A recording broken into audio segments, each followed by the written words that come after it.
사랑하는 신일의 성도님들, 혹시 두려움에 사로잡혀 시야가 좁아 보이는 경험을 하신 적이 있으십니까?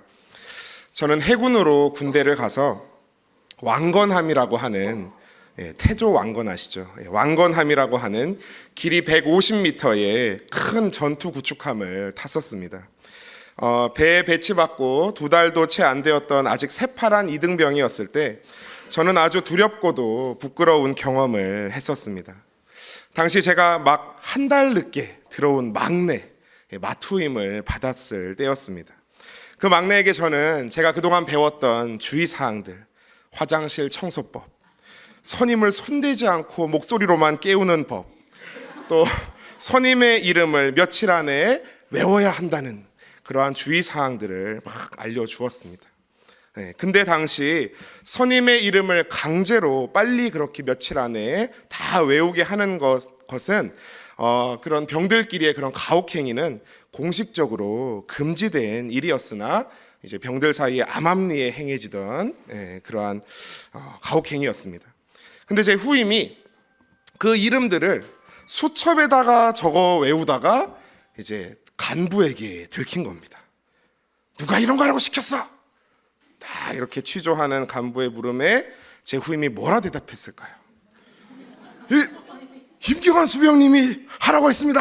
이래가지고 제 이름이 거기에 거론이 된 겁니다. 당연히 이제 간부분들은, 장교분들은 저희 부서를 닥달했을 것이고, 이제 저를 째려보는 선임들의 시선과 수근수근하는 모습들이 일하는 와중에 보이는 겁니다.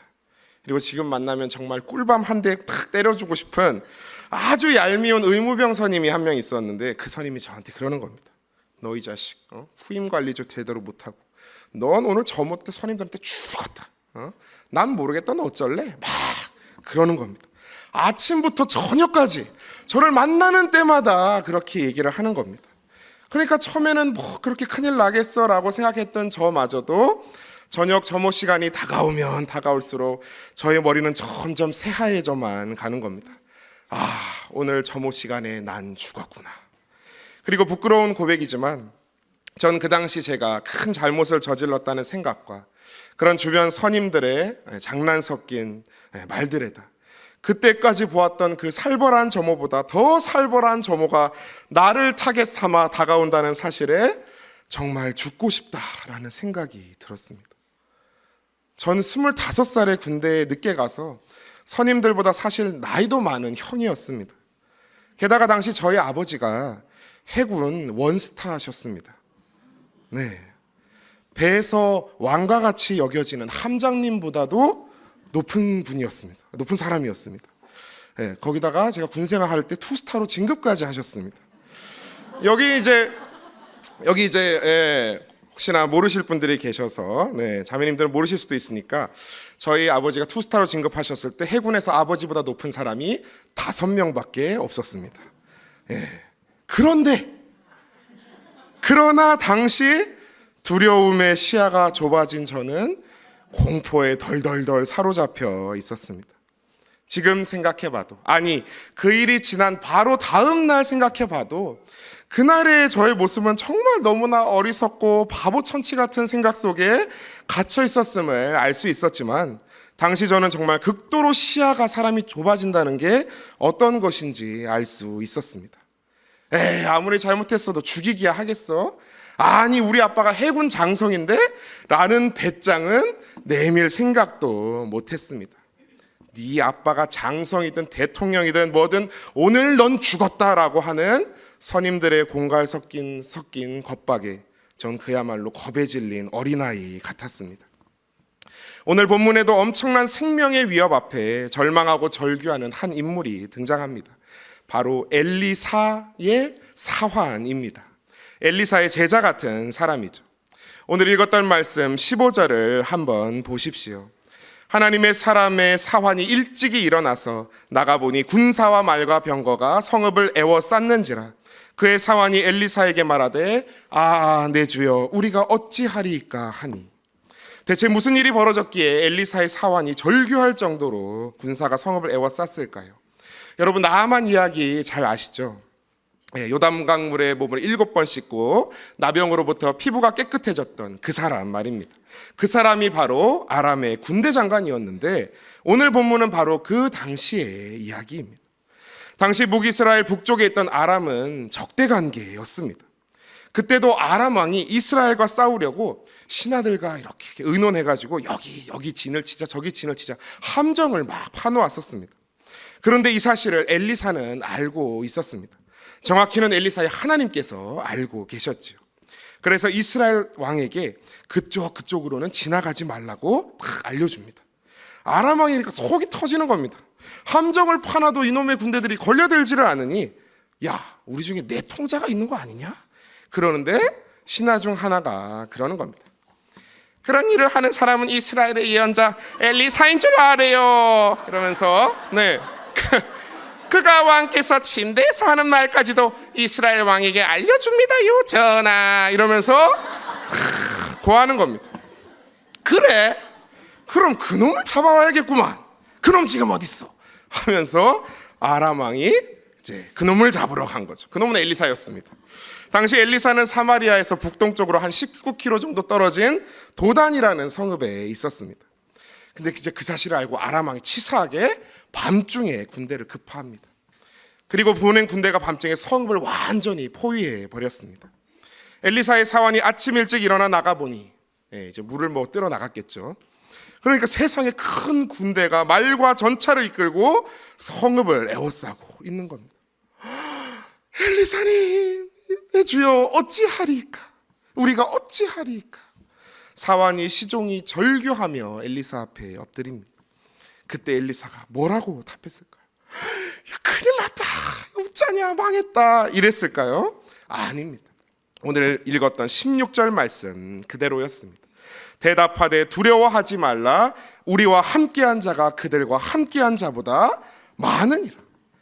아니 이 아저씨가 아니 선생님이 노망이 들었나?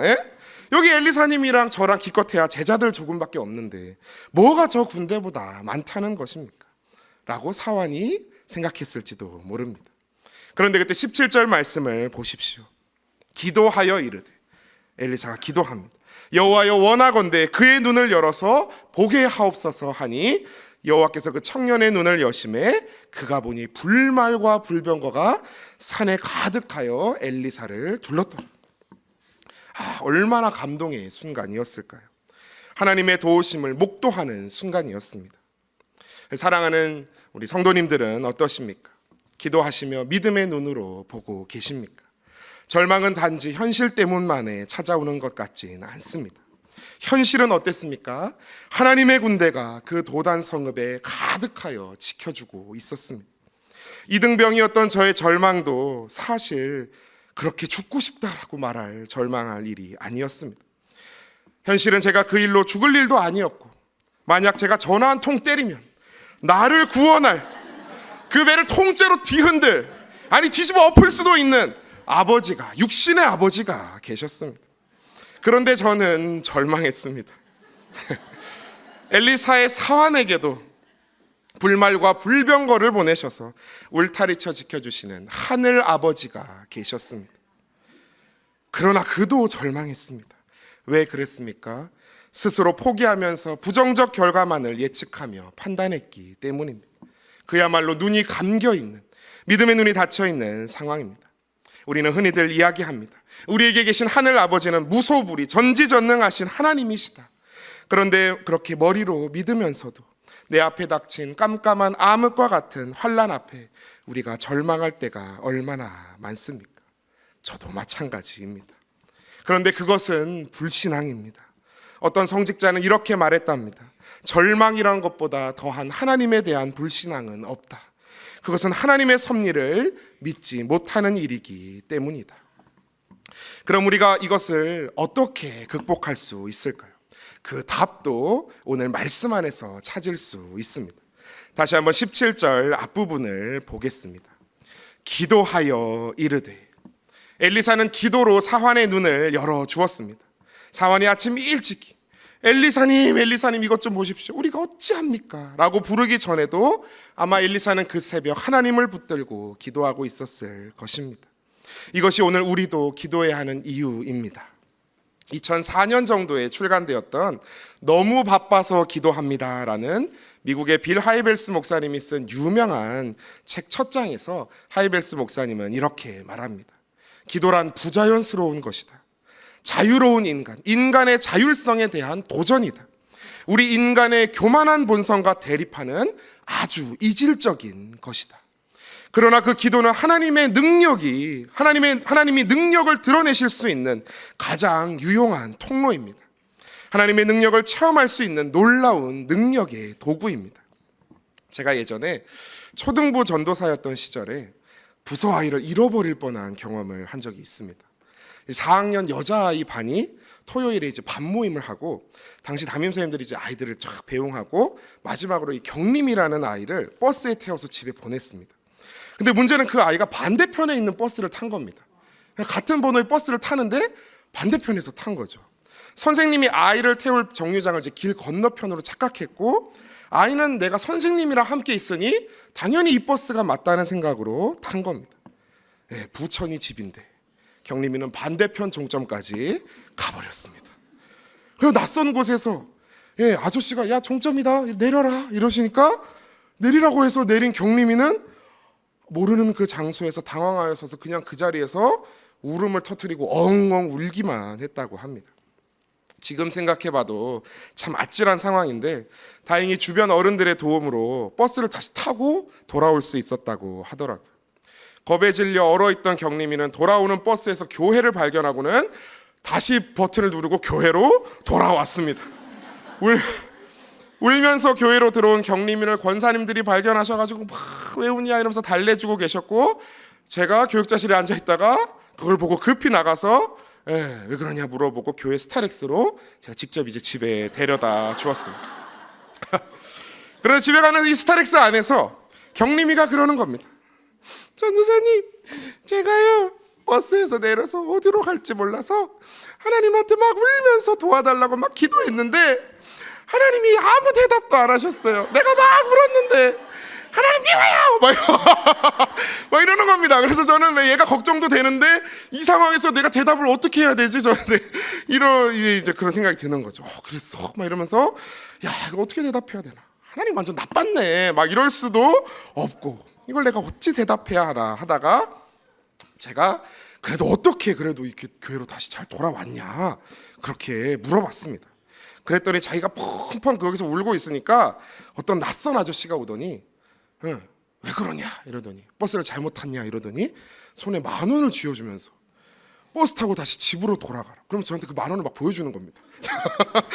그리고 어떤 또 외국인 아저씨가, 아내는 또 한국 사람인데 굉장히 설명을 자세하게 해주더라고요. 저한테 막 도와주라고 해가지고 막 떠밀자 왜 울어요? 몇 번 버스 타야 돼요? Where? 막 이러면서 막 물어보고 자기를 막 태워줬다는 겁니다. 돈 하나 아저씨가 돈은 주고 돈 들고 외국인 아저씨가 버스 태워줘가지고 계산해주고 타고 돌아온 겁니다. 그래서 그때 제가 말했습니다. 야 경림아, 전도사님 보기에는 그거 하나님이 너 기도에 응답해 주신 것 같은데, 그때 만약에 나쁜 어른이 경림이에게 울고 있는 경림이한테 다가왔으면 어쩔 뻔했냐. 전도사님은 상상도 하기 싫다. 근데 10,000원 쥐어줬던 그 착한 아저씨도 또 열심으로 도와주려 했던 그 외국인 아저씨도 다 경림이가 하나님께 기도해서 하나님께서 보내주신 사자 같은 천사 같은 사람이라고 전도사님은 생각해. 그렇지 않니? 그랬더니 경림이가 제가 사준 음료수를 막 먹으면서 고개를 끄덕끄덕 하는 겁니다. 막 닭똥 같은 눈물 흘리면서. 단순히 당시 그 아이의 마음을 달래려던 위로만이 아니라 저는 확신합니다.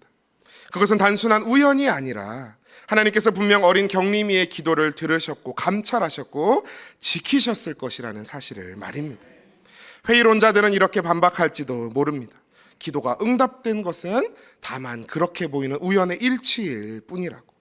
하지만 영국의 어느 주교가 말한 것처럼 사람이 기도하기 시작할 때 얼마나 많은 우연의 일치가 발생하는지 놀랍지 않습니까? 사랑하는 신일의 성도님들, 혹 절망되는 상황, 내가 해결하지 못할 것 같아 가슴 미어지는 상황 가운데 계십니까? 기도로 믿음의 눈을 열고 보실 때인 줄 믿습니다. 18절 말씀을 보겠습니다. 아람 사람이 엘리사에게 내려오매 엘리사가 여호와께 기도하여 이르되 원하건대 저 무리의 눈을 어둡게 하옵소서 하매 엘리사의 말대로 그들의 눈을 어둡게 하신지라. 오늘 읽지 않은 말씀입니다만 엘리사의 기도는 또한 그의 대적자들의 눈을 어둡게 하였습니다. 그들이 소경이 된 것이 아니라 판단력이 완전히 어두워진 것입니다. 그런 아람 군대에게 엘리사가 직접 가서 그럽니다.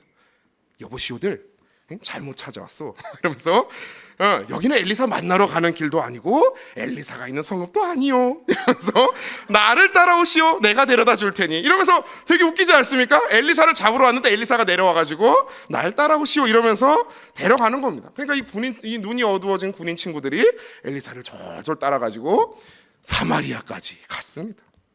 네, 하나님께서 그 눈을 판단력을 어둡게 하시자 잡아야 될 당사자가 와서 그러는데도 알아보지 못한 겁니다. 그리고 북이스라엘의 수도 사마리아에 도착해서 엘리사가 말합니다.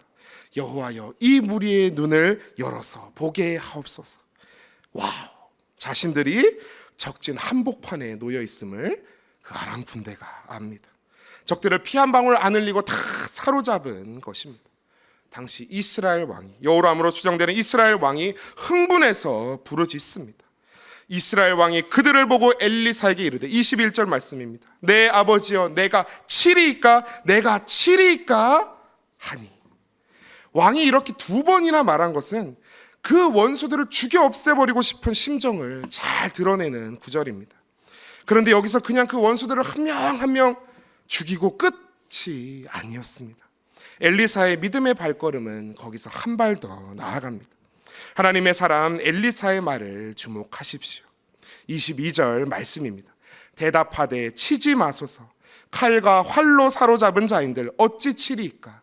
떡과 물을 그들 앞에 두어 먹고 마시게 하고 그들의 주인에게로 돌려보내소서 하는지라. 설령 칼과 활로 사로잡았다 한들 죽일 것 있습니까? 먹고 마시게 하고 돌려보내소서. 대적자들을, 원수들을, 자신을 죽이러 비겁하게 밤에 포위하였던 군대를 선대하는 것입니다. 원수를 사랑하라는 말을 예수님만 말씀하셨다고요? 아닙니다. 구약에도 하나님은 동일하십니다. 오늘 하나님의 사람 엘리야는 원수 갚는 것을 하나님께 맡겼습니다. 로마서 12장 19절에서 21절 말씀을 제가 들려드리겠습니다. 내 사랑하는 자들아 너희가 친히 원수를 갚지 말고 하나님의 진노하심에 맡기라. 기록되었으되 원수 갚는 것이 내게 있으니 내가 갚으리라고 주께서 말씀하시니라. 내 원수가 줄이거든 먹이고 목마르거든 마시게 하라. 그리함으로 내가 숯불을 그 머리에 쌓아 놓으리라. 악에게 지지 말고 선으로 악을 이기라. 엘리사는 오히려 원수를 선하게 대했습니다. 먹이고 마시게 하였습니다. 근데 정말 원수를 선하게 대한다는 것이 말이 쉽지. 저는 솔직히 제일 어려운 일이 바로 이것인 것 같습니다. 절 괴롭혔던 그 의무병 선임 꿀밤 한 대 때려주고 싶은 마음이 아직도 저의 마음에 남아 있습니다. 원수는커녕 친인척이나 친한 친구들 사이에서도 내게 조금 잘못한 것 가지고도 용서를 하니 많이 하는 게 우리의 현주소가 될 때가 많지 않습니까? 그러나 사랑하는 성도님들, 우리 믿음의 사람은 달라야 하는 줄 믿습니다. 이것은 오직 믿음으로만 할 수 있는 일입니다. 하나님께서 살아계시다는 사실을 뼈저리게 실감하는 신앙 속에서 가능한 일인 줄 믿습니다. 미운 일을 위해 오히려 기도하고 선대하십시오. 그럼 어떻게 됩니까? 23절 마지막 말씀입니다. 왕이 위하여 음식을 많이 베풀고 그들이 먹고 마심에 놓아보내니 그들이 그들의 주인에게로 돌아가니라. 이로부터 아람 군사의 부대가 다시는 이스라엘 땅에 들어오지 못하니라. 그들이 다시는 이스라엘 땅에 들어오지 못하니라. 혼이 빠지도록 놀란 상태에서 대접받고 돌아가서 감동해서 그런 건지 모르겠지만 당시 아람 군사의 부대가 다시는 이스라엘 땅에 들어오지 못했다고 말씀은 이야기합니다.